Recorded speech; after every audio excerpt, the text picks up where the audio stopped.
2025 წელს ფაშიზმზე ჩვენი სახელმწიფოს დიადი გამარჯვების 80 წლის თავი სრულდება. მე ვსვამ კითხვას 9 მაისს გამართულ საზეიმო ღონისძიებაზე იქნება თუ არა სტალინის პორტრეტი. ადამიანისა, ვინც ეს ომი მოიგო.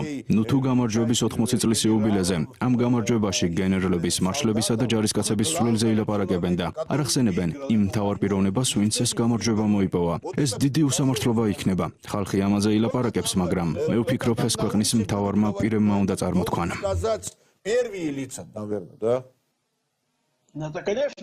ეს რა თქმა უნდა უპატივისცემლობაა. მე მინდა გავიხსენო შესანიშნავი საბჭოთა ფილმი ჯარისკაცის მამა. ვინ იყო ამ ფილმში ჯარისკაცის მამა? ის ქართველი იყო, ქართველი გლეხი. ამ ფილმში ადამიანის შთამბეჭდავი სახეა ნაჩვენები. ეს კინოხელოვნების საოცარი ნიმუშია. რა არის აუცილებელი სახელმწიფოს ისტორიისთვის, თვითშეგნებისთვის? აღდგეს ისტორიული სამართლიანობა, მთელი მისი სირთულეებითა და პრინციპებით. მე არაერთხელ მithქვამს და მოსკოვში უკანასკნელ წლებში ერთ-ერთი გამოსვლისას მომიწია კამათი. ახალი პოლიტიკური ტენდენციების მესვეურებთან, რომლებმაც ამჟამად დატოვეს რუსეთი. მე ერთ-ერთ მათგანს ვკითხე: ყოფილხართ თუ არა ჩინეთში? ყოფილვარო. ვკითხე: ყოფილხართ თუ არა ტაიანანმენის მოედანზე? ყოფილვარო. მაშინ ვკითხე: ვისი პორტრეტია ამ მოედანზე? ამოილუღლღა მაო ძედუნისო. უთხარი: ჩინეთმა აღიარა ყველა ის შეცდომა, რაც მაო ძედუნმა დაუშვა, მაგრამ მიუხედავად ამისა მის ხსოვნას პატივს მიაგებენ, რადგან რომ არა მაო ძედუნი, არც ჩინეთის სახალხო რესპუბლიკა იარსებებდა, არ იარსებებდა ჩინეთი. ჩინელებს კონკრეტულობა შეუვიათ, ამიტომაც ამბობენ, მას ჰქონდა 80% სიმართლე და 20% შეცდომა, მაგრამ რაც კარგი ჰქონდა, იმისათვის ვაფასებთ. რუსეთში, მოსკოვში არაერთხელ მithქვამს: გრცხვენოდეთ, მაგალითი აიღეთ. პარიზის პანთეონის მონახულებისას აღშფოთებას გამოთქვამთ, რადგან იქ ნაპოლეონ ბონაპარტის საფლავი გახლავთ. ნაპოლეონმა ფრანგების სამთავრობა გაანადგურა, მთელი ევროპა სისხლში ჩაახშო. დამანგრეველი ომები გააჩაღა, მაგრამ ფრანგებისთვის ის ეროვნული გმირია და მას მთელ მსოფლიოში სცემენ პატივს. მიუხედავად იმისა, რომ ჯერ კიდევ ვიდრე იმპერატორი გახდებოდა, როდესაც პარიზში დემონსტრაციები დაიწყო, მოქალაქეები ქუჩაში გამოვიდნენ. ნაპოლეონმა არტილერისტებს მოუხმოდა საკუთარ ხალხს სარბაზნების ცეცხლი დაუშინა. მან ომი წააგო. მან მაშინ თქვა: ლუისულელი იყო.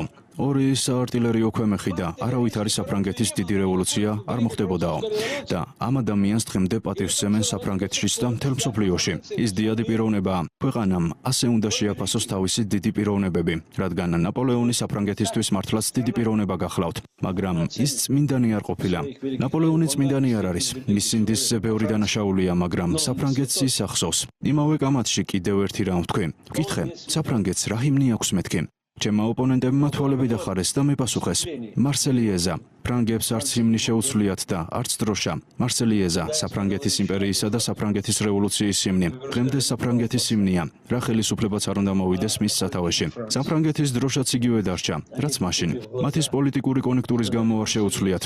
მხოლოდ იმერს, რომელიც საკუთარ ისტორიასა და კულტურას სცემს პატივს, შეუძლია მომავალს თვალი გაუსწოროს. ამასთან, ყველა პლუსი და ყველა მინუსი უნდა ვიცოდეთ და სწორად შევაფასოთ.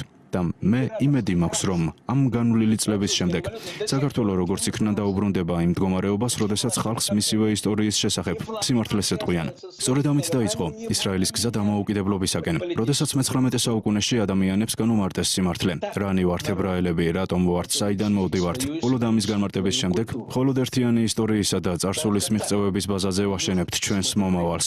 ამაზე უნდა ააგოს თავისი მომავალი საქართველომაც, არა ტყუილზე, არა ფალსიფიკაციაზე, იმ ინტერესანტთა გულის მოსაგებათვისაც საქართველოს არასდროს აღელვებდათ.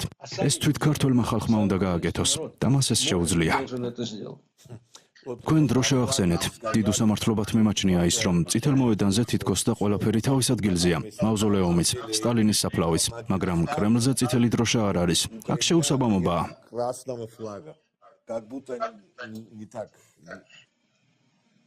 ერთ რამეს გეტყვით. სტალინის დაბადების დღეს მავზოლეუმის უკან დიდი რიგი დგება. რუსეთის იმ უბრალო მოქალაქეებისა, რომლებიც მის საფლავზე გვირგვინის დასადებად მოდიან. კრემლის კედელთან არც ერთ სხვა სამარესთან არ არის ხოლმე დახოვებული იმდენი ყვავილი, რომ ძეგლი თითქმის მთლიანად იყოს დაფარული. ყველა დანარჩენ საფლავს მხოლოდ კომენდანტის მოტანილი თითო აუცილებელი ყვავილი ამშვენებს. სტალინთან კი ხალხს მოაქვს, მიუხედავად მთელი იმ სიცრუისა და სიბინძურისა, რაც მის ხსოვნას ხვდა წილად.